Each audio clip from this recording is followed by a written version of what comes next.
नमस्ते विद्यार्थी मित्रांनो, इयत्ता 10वी विषय इतिहास राज्यशास्त्र पाठ दुसरा इतिहास लेखन भारतीय परंपरा भाग 2 भाग 1 मध्ये आपण प्राचीन काळातील इतिहास लेखन कसं होतं त्याचबरोबर सहोगोडा ताम्रपट ज्यावर अत्यंत महत्त्वाचे प्रश्न विचारले जाऊ शकतात ते पाहिला आणि भाग 2 यामध्ये आपण उर्वरित भाग पाहणार आहोत।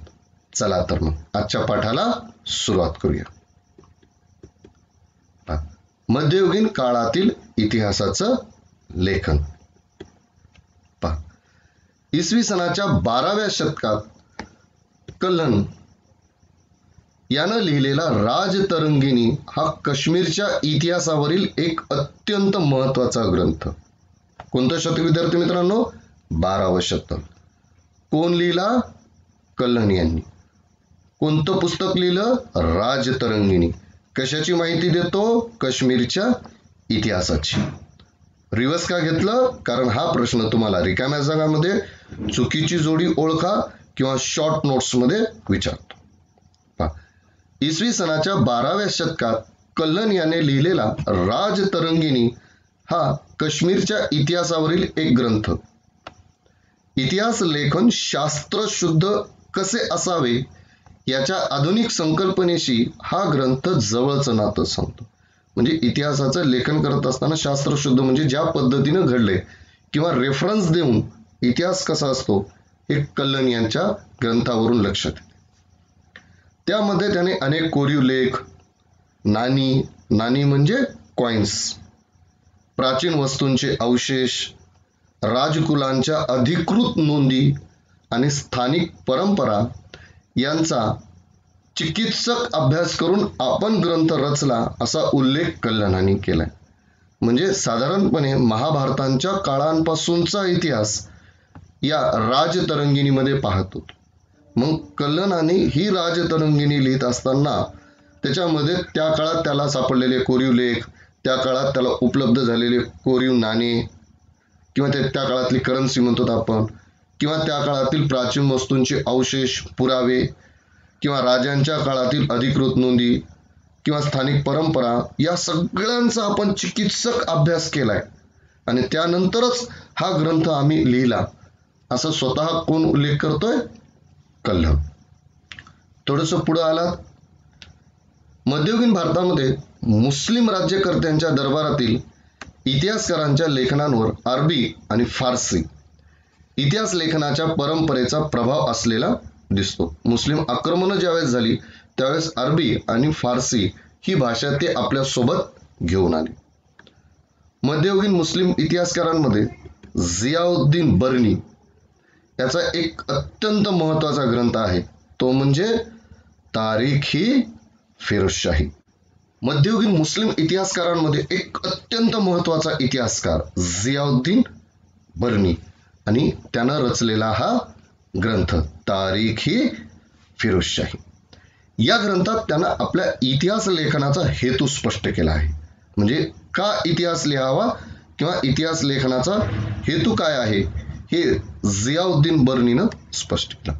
काय म्हणतो पहा जियाउद्दीन बर्नी, काय म्हणतो पहा, इतिहासकाराचे कर्तव्य फक्त राज्यकर्त्यांचे पराक्रम, कल्याणकारी धोरणांचं वर्णन करून संपत नाही, तर त्यांचे दोषांचे, त्यांच्या चुकीच्या धोरणांचे चिकित्सक विवेचन करणे हे मत कोणाचं आहे? जियाउद्दीन बर्नी। राईट, आपल्याला लक्षात आलं पाहिजे जियाउद्दीन बर्नीवर जर 2 मार्काला जर प्रश्न विचारला तर आपल्याला काय लिहावं लागेल?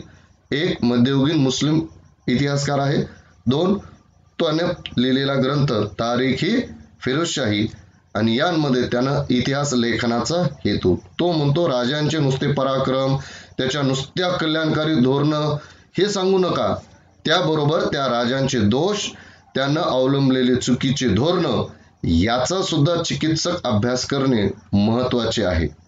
म्हणजे हे कोणाचं मत आहे? जियाउद्दीन बर्नीचं।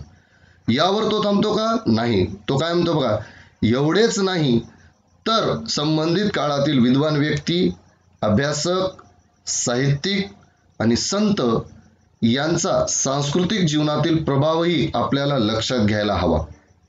बर्नीच्या या विचारसरणीमुळं इतिहास लेखनाची व्याप्ती अधिक विस्तारली. म्हणजे राजाचे नुसते पराक्रम, नुसतेच कल्याणकारी धोरणं, राजा किती चांगला होता, त्यानं किती चांगले पराक्रम केले, हे सांगून इतिहास संपत नाही. तर त्याचे धोरणं सांगा, त्याचे चुकीचे धोरणं सांगा, त्याचे दोष सांगा आणि त्याचबरोबर त्या काळात असणारे विद्वान, त्या काळातील असणारे संत, त्या काळातील अभ्यासक, साहित्यिक यांचाही उल्लेख करायला हवा. हे मत कोणी सांगितलं? जियाउद्दीन बर्नी.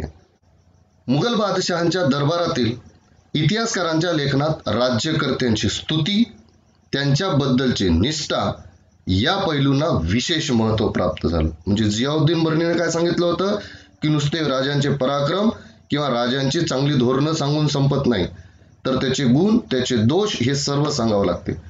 पण याच्या विपरीत तुम्हाला मुघलांच्या काळात पाहायला मिळते. म्हणजे दरबारात असणारे इतिहासकार हे फक्त राज्यकर्त्यांची स्तुती करायचे आणि त्याच्याबद्दलची फक्त निष्ठा यांनाच त्यांनी महत्त्व दिलं.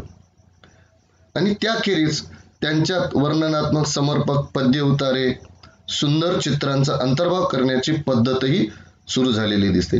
हे मुघल काळातील एक वैशिष्ट्य आहे की लिखाण करत असताना त्याच्यामध्ये त्यांनी अशा प्रकारची सुंदर चित्र आणि पद्य म्हणजे पोएम्स ज्याला आपण म्हणतो, हे टाकण्याची पद्धत सुरू झाली. मुघल साम्राज्याचा संस्थापक पहा, बाबर यानं लिहिलेला एक ग्रंथ तुझुक-ई-बाबरी. त्याला कराव्या लागलेल्या युद्धांची वर्णनं, त्याच्या बरोबरीने त्याने प्रवास केलेल्या प्रदेशांची, त्यांच्या शहरांची वर्णनं, तेथील स्थानिक अर्थव्यवस्था, तेथील रीतिरिवाज, वनस्पती सृष्टी यांची बारकाईने केलेली निरीक्षणे यांचाही समावेश तुम्हाला याच्यात पाहायला मिळतो. पहा, तुझुक-ई-बाबरी, बाबर यांनी लिहिलेली ही एक ऑटोबायोग्राफी आहे. याला आपणच बाबर नामा असं सुद्धा म्हणतो. मग बाबरांनी केलेली युद्ध, त्यानं केलेला प्रवास, त्या प्रवासांमधली लागलेले प्रदेश, त्यांची शहरं, त्या काळातील अर्थव्यवस्था, रीतिरिवाज, वनस्पती सृष्टी या सर्वांचं बारकाईनं निरीक्षण केलेलं तुम्हाला या ग्रंथात पाहायला मिळते. यावरही आधारित तुम्हाला स्टेट बोर्डला 2 मार्काचा एक प्रश्न विचारला जाऊ शकतो. चला पुढे. काही अडचणी होत्या विद्यार्थी मित्रांनो, कुठला शब्द, कुठली कन्सेप्ट किंवा छोट्यातली छोटी संकल्पना आपल्याला नाही लक्षात आली, तुम्ही आम्हाला बिलकुल विचारा, आम्ही तुम्हाला त्याची उत्तरं निश्चित देऊ. इतिहास लेखनाच्या चिकित्सक पद्धतीच्या दृष्टीनं अबुल फजल यानं लिहिलेल्या अकबरनामा या ग्रंथाचं विशेष महत्त्व आहे. म्हणजे इतिहासाचं लेखन करत असताना अत्यंत चिकित्सक पद्धतीनं अबुल फजल यांनी हा ग्रंथ लिहिला, अकबरनामा. मी तुम्हाला एक ट्रान्सलेटेड उदाहरण देतोय आपल्याला समजावं म्हणून. अधिकृत नोंदीच्या आधारे ऐतिहासिक कागदपत्रांचे काळजीपूर्वक केलेले संकलन आणि त्यातील माहितीच्या विश्वासार्हतेची कसून केलेली छाननी ही अबुल फजलने अवलंबलेली संशोधन पद्धती पूर्वग्रहविरहित आणि वास्तववादी होती असं मानले जाते.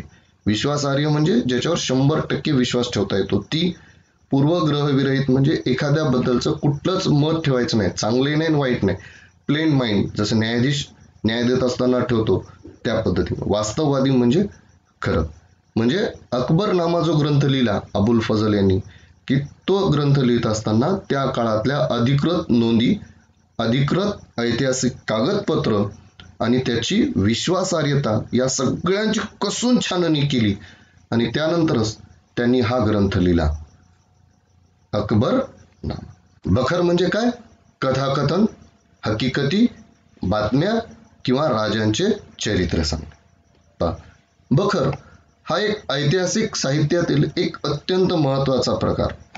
शूरवीरांचे गुणगान, ऐतिहासिक घडामोडी, लढाया, थोर पुरुषांची चरित्र याविषयी लेखन आपणास बखरींमध्ये पाहायला मिळते. म्हणजे राजांचे पराक्रम, एखादी लढाई किंवा एखाद्या ऐतिहासिक घटनेची सविस्तर माहिती आपल्याला बखरमध्ये पाहायला मिळते. मराठी भाषेत विविध प्रकारच्या बखरी उपलब्ध आहेत. त्यातील एक अत्यंत महत्त्वाची ती म्हणजे सभासद बखर.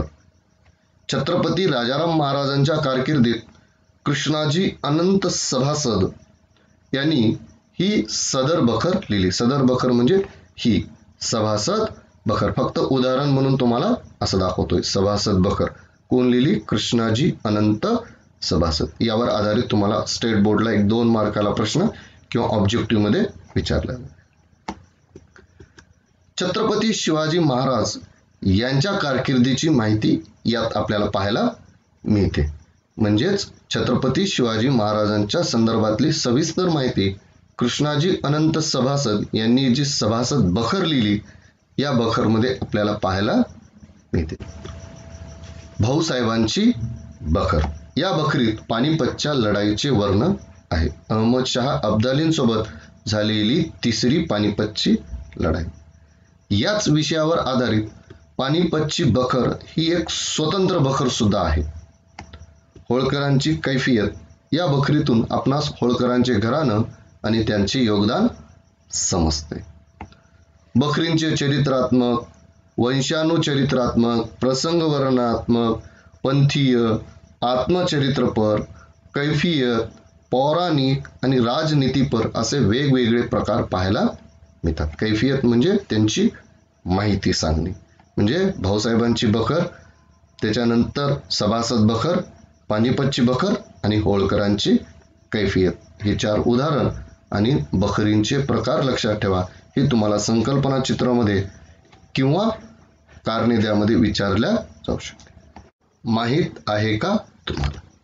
पहा विद्यार्थी, अल्बेरूने विविध ज्ञानशाखांमध्ये भारतीयांनी केलेली कामगिरी आणि भारतातील समाज जीवन या संबंधीची माहिती अरेबिक भाषेमध्ये लिहून ठेवली आहे. पुढील काळात अनेक परदेशी इतिहासकारांनी भारताविषयी माहिती देणारे ग्रंथ लिहिले.